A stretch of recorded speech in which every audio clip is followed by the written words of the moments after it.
કોકની શરમમાં આવીને કોકના દબાણમાં આવી અને હાકરનો પડો સ્વીકારવો પડેલો. તો એ લોકોને લગનિયું મોકલું શું કામ? અમારો પીઠી ચોરેલો કાળું કઈ એમને એમ રહેશે? તો શું તમે રાજુનો ભાવ બગાડવા માંગો છો?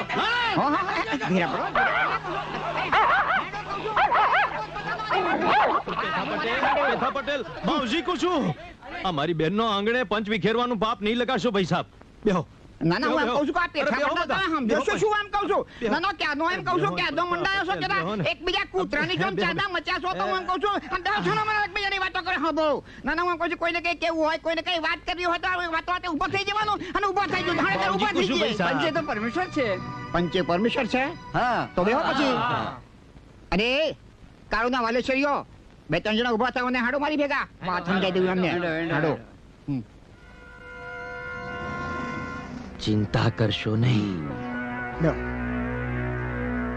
જુઓ, વાલા પટેલના દીકરાનું હિત મારા અહીંયા વસેલું છે એનો તમે વિશ્વાસ રાખજો. બરાબર. બાકી કન્યાની જીત તમે જવા દો.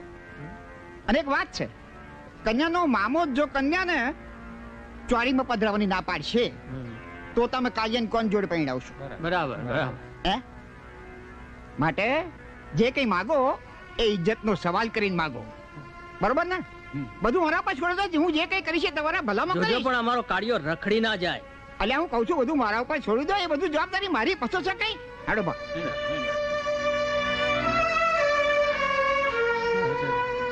બેહો બેહો પંચો બેહો. બધા સમજી ગયા ને મારી વાત? હવે મારી વાત સાંભળો ધ્યાન દઈને.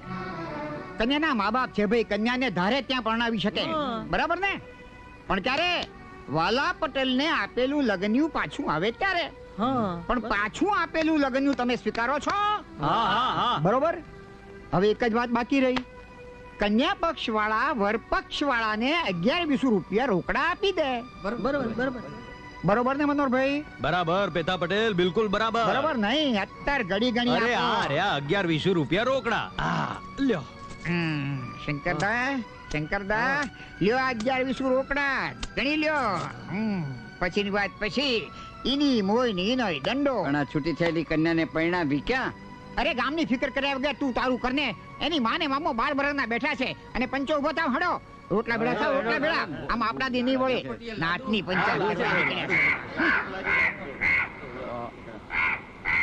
રણછોડજી, હવે મારી ભાણી કઈ પીઠી ચોળેલ રહેશે? ના જ રે.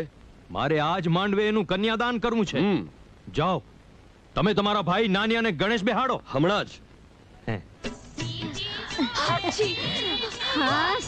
આજે મારા હૈયે તાધક થઈ. પેલો કાળ મુખો કાયો પીઠી ચોળાયેલો રખડ્યો અને મારા નાનિયાને પીઠી ચોળાઈ ગઈ. રે એ ભૂંડા મને કે નો ભૂંડો ભાગ ભજવ્યો. હાય આખી નાતમાં એ ન્યાનો કરનારો કોઈ માનો જણ્યો ન નીકળ્યો.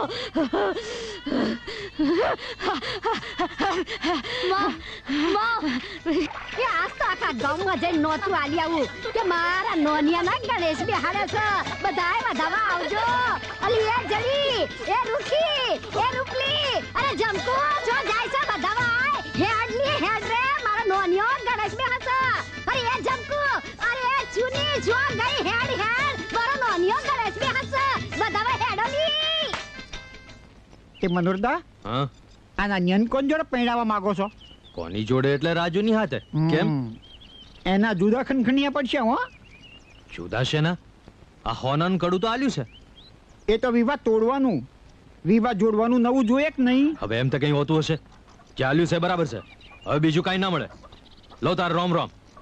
રામ રામ. ઠીક છે તારે. તું નહીં તારો ભાઈ ભગો પટેલ.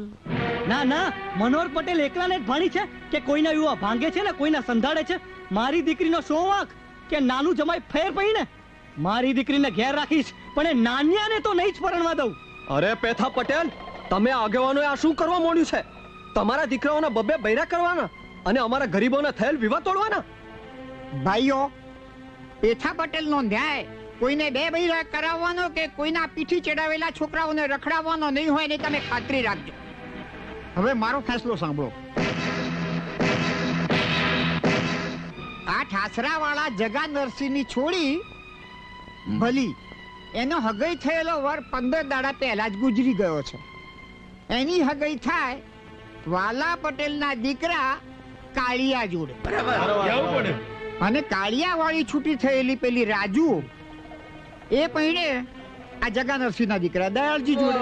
જગા ઉઠ, હા તારે ગામ ભાથેડે ઉપાડ. તારા દીકરા દીકરીને છે ને